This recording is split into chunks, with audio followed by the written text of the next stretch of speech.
It's been a little tricky to figure out why I like boomer shooters, a poorly named genre if I ever heard one, given that not a single boomer grew up in the 90s, but I digress. I'm not particularly into retro games, and I find most shooters to be kinda boring after an hour or two. But ever since reviewing Dread Templar last year, I realized it's possible for shooters to just feel really damn good to play, and, avoid things like shallow war glorification and a tendency to release broken as hell, while advertising a battle pass, of course, which is sort of like getting a colonoscopy when you came in for a strep test. Ever since that review, I've played some cool games like Proteus, Dusk, and Turbo Overkill that continue to remind me of the days I remember shooters to be fun. But I'm glad Dread Templar was my reintroduction to the genre, because if it had been Phantom Fury, I might not have been so convinced.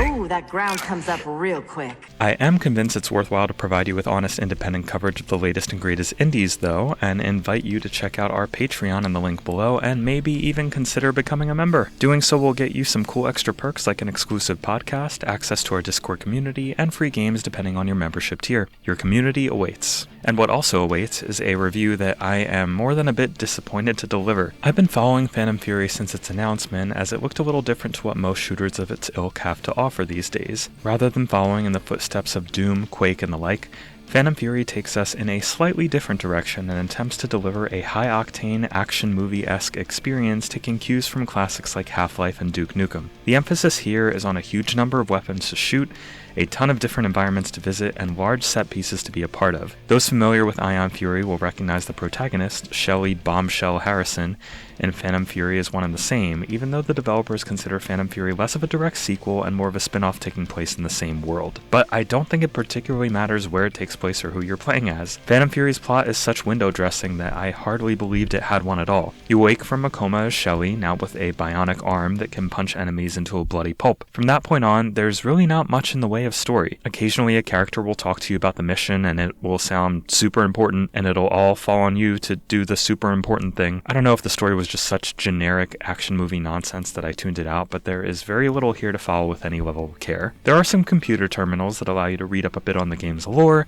but while some were mildly interesting or amusing, most were just kinda there. But hey, you probably didn't come here for a complex narrative that weaves an intricate web of global conspiracies into the main hero's plight. We can leave that to the Mission Impossible movies. We're here to shoot soldiers into clouds of gore for some reason, and you better damn well bet we're gonna do exactly that. When it works, that is, because here's the thing.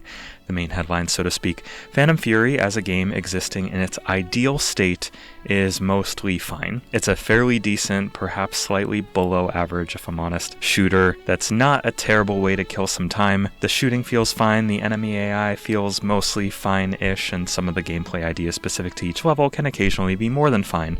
But frankly, I wish it had been finished, because it's rare that I review a game with this many technical problems, but we'll get into that. Let's start with the gameplay. As I said, the gunplay in Phantom Fury isn't necessarily the problem. You get a pretty wide variety of weapons at your disposal, from a standard pistol to a bowling bomb that you can roll at your enemies to blow them into chunks, to a machine gun of sorts that sets your enemies on fire. You can also punch with your bionic arm and turn enemies into a bloody pulp almost instantly, but doing so felt imprecise and not quite as satisfying as I wanted it to, even after applying some buffs to it from the game's upgrade tree, which allows you to upgrade not just the bionic arm but your weapons as well. While the variety of weapons is nothing to complain about, I do feel that the practicality and satisfaction of using them did tend to vary quite a bit. The bowling bombs, for example, felt just as fun as overpowered. Rolling them toward groups of enemies that would then erupt into clouds of red mist was always a good time, but they did a lot of heavy lifting in some of the trickier encounters. Conversely, the first shotgun you get in the game felt kind of underwhelming. It doesn't feel bad by any means, but in a bombastic arcadey shooter that's supposed to be more fun than realistic, I would expect it to have more of an oomph, especially given that even when used in large groups of enemies, it would tend to only really hit one of them at a time. Much more fun was the gun that shot a chaotic blast of electrified goo, while limited in ammo, would stick to enemies and shock them into submission before long.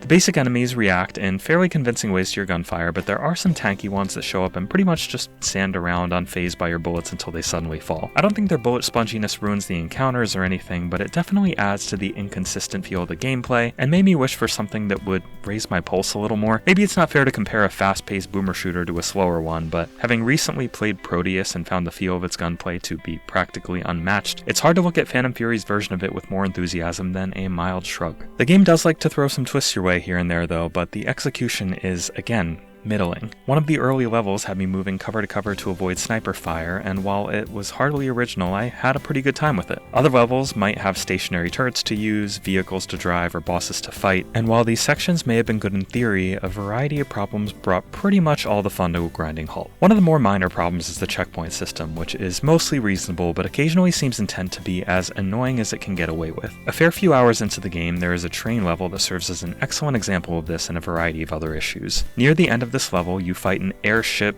/ helicopter sort of thing. I don't know planes, and I can't pretend to.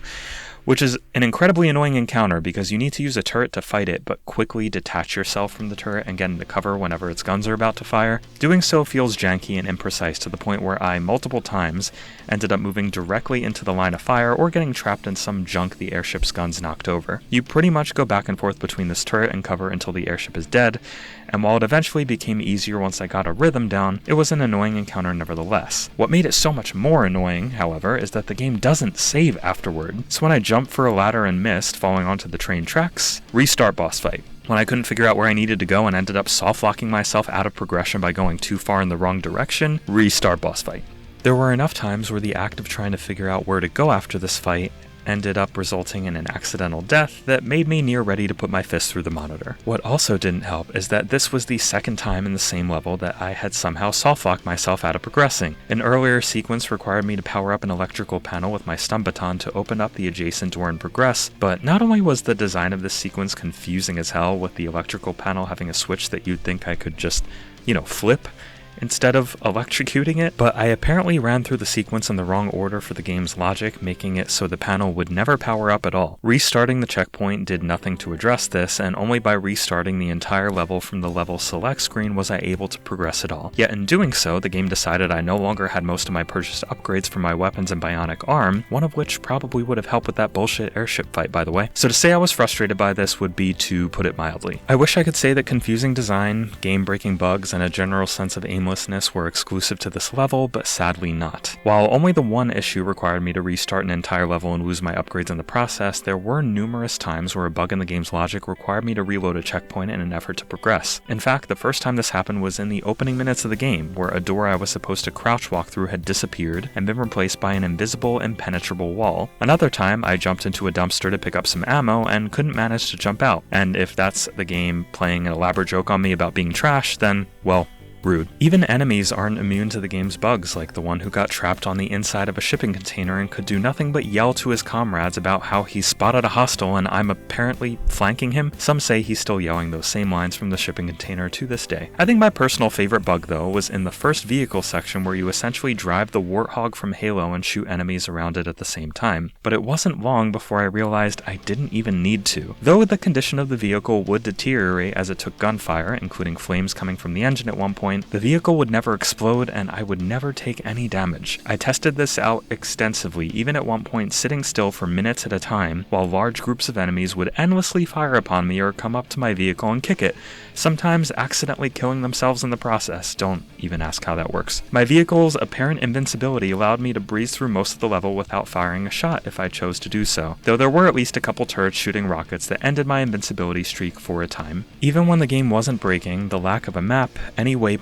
or detail associated with my objectives had me often wandering around aimlessly figuring out how to progress, which some of you might know is a huge pet peeve of mine that I try my best to be reasonable about. Sorry, I just hate when games waste your time. More times than not, I stumbled upon the way forward purely by accident or by re-exploring everything I'd already explored. And while a map would help and waypoints, at least optional ones, would be great, some better signposting from the developers would have also been welcome. Doors you can open and doors you can't open, for example, often look exactly the same, and while it may be obvious how to progress in some sequences, others may have you scratching your head trying to figure out what the developers wanted you to do rather than what you could do. So far, we have a game with totally passable shooting, a completely ignorable plot, and enough bugs to make it very clear that this was not ready for launch. But let's talk about presentation for a minute or so, because what you see here is, for better or worse, what you're getting. Like I said before, I've never been a huge retro shooter fan, but I do find that most modern retro style shooters find a way to make their blocky, chunky, low resolution visuals fun and appealing by adding lots of color and interesting environmental details. While Phantom Fury never looks bad, and it does mix up its locations a fair bit, most of the environmental design is fairly uninspired, settling for more drab color is lots of repeated textures and assets, and an occasional feeling of empty blandness. It runs well on the Steam Deck though, so at least it has that going for it. Sound design is mostly in the same boat, with music that I've never even noticed, never mind cared about. Got her in my sight! Nobody moves. And sound effects that did their job and very little else. So as much as I wanted to going into it, it's hard to get pumped up about Phantom Fury. It's a game that wants to be an intense road trip action movie adventure, but an anemic plot, average gunplay, confounding design, an overall feeling of blandness, and an enormous number of bugs, both game-breaking and not, often bring the fun to a halt and take you out of the experience. It's frankly hard to review a game like this that was clearly so rushed that it wrestles away your enjoyment at nearly every other turn. But as it stands, this game feels like it was not ready to release, and it's not early access. So while I hate to bring out the indie Krampus, I really do, the truth is that while Phantom Fury isn't devoid of good qualities, its current build is in pretty rough shape. And even if it gets numerous patches and plenty of additional support, the uninspired nature of the whole thing makes it hard to recommend even to avid fans of the genre, unless you absolutely must play every retro-styled shooter out there. I'm honestly so sad to say it, but give Phantom Fury a hard pass.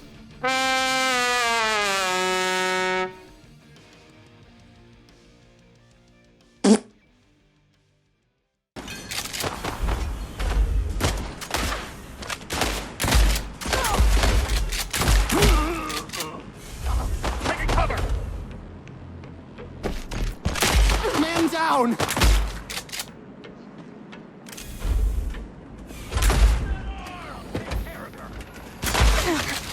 Don't even